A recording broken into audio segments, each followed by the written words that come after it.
গুরু box অফিসে এখন শুধু বারুদের গন্ধ।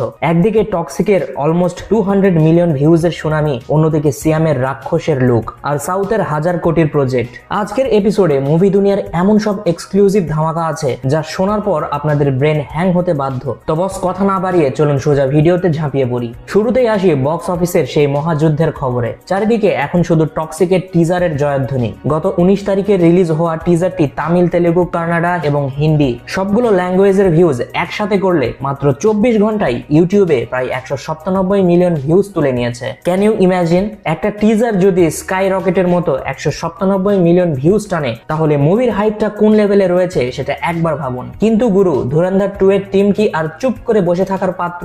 আপনারা কি ভুলে গেছেন এই ধুরন্ধরের প্রথম পার্ট বক্স অফিসে রীতিমতো সুনামি এনে প্রায় 1200 কোটি রুপি তুলে নিয়েছিল। সেই মনস্টার যখন আবার হুঙ্কার দেবে তখন তো বক্স অফিস এমনিতেই কাঁপবে। টক্সিকের এই ক্রেজের মাঝেই ধুরন্ধর টিম কাউন্টার অ্যাটাক করে জানিয়ে দিয়েছে আগামী 7 মার্চ তারা রিলিজ করবে ধুরন্ধর 2 এর একটি ব্লাডি ট্রেলার কাট। আর বস, আসল রক্ত খেলা তো শুরু হবে আগামী 19 মার্চ। একদিকে ইয়াশের টক্সিক, অন্যদিকে 1200 কোটির বাপ রণবীর সিং এর ধুরন্ধর 2। বক্স অফিসে একদম ডিরেক্ট ওপেন ক্ল্যাশ। 19 তারিখে থিয়েটারে যে কি লেভেলের কুরুক্ষেত্র বাঁধবে আর কে যে কার রেকর্ড ভাঙবে সেটা ভাবলেই তো আমার গায়ে কাঁটা দিচ্ছে।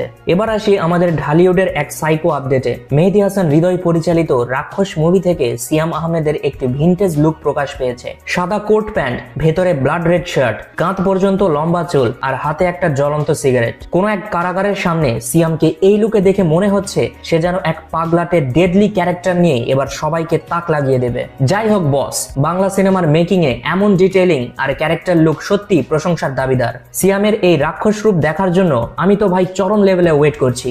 ঢালিউডের কথা বলছি আর মেগাস্টার শাকিব খানের আপডেট থাকবে না তা কি হয়? বস, এখানে রয়েছে ডাবল ধামাকা। প্রথমেই প্রিন্স মুভির একটা সলিড আপডেট দেই। শিডিউল জটিলতার কারণে এই মুভির সিনেমাটোগ্রাফার অমিত রায় 3 দিন সেট থেকে গায়েব ছিলেন। তবে গুড নিউজ হলো তিনি আবারও কামব্যাক করেছেন এবং শক্ত হাতে প্রিন্সের ভিজুয়ালাইজেশনের দায়িত্ব বুঝে নিয়েছেন। অন্যদিকে শাকিব ভাইয়ের আপকামিং মিউজিক্যাল ড্রামা রকস্টার নিয়ে জোর গুঞ্জন উঠেছিল যে এখানে নাকি একজন পাকিস্তানি অভিনেত্রীকে দেখা যাবে, কিন্তু ডাইরেক্টর আজমান রুশো এই গুঞ্জনকে একদম ডাস্টবিনে ছুড়ে ফেলেছেন। পরিচালকের সাফ কথা, গল্প বাংলাদেশের, ভাষাও বাংলা, তাহলে পাকিস্তানি নায়িকা আসবে কোত্থেকে? এসব খবর সম্পূর্ণ ভিত্তিহীন। শাকিব খানকে এখানে ঢাকার এক খাঁটি বাঙালি তরুণের চরিত্রে দেখা যাবে। সিনেমাটিতে সেকেন্ড লিডে তানজিয়া জামান মিথিলা প্রায় চূড়ান্ত, আর মেন লিডে সাবিলা নূরের থাকার জোর সম্ভাবনা রয়েছে। আগামী কুরবানি ঈদকে টার্গেট করে সামনে মাস থেকেই শুরু হচ্ছে এই দেশি রকস্টারের শুটিং। এবার একটু সাউথের দিকে তাকাই। তামিল ইন্ডাস্ট্রি কি এবার 1000 কোটির বক্স অফিস একাই গিলে খাবে?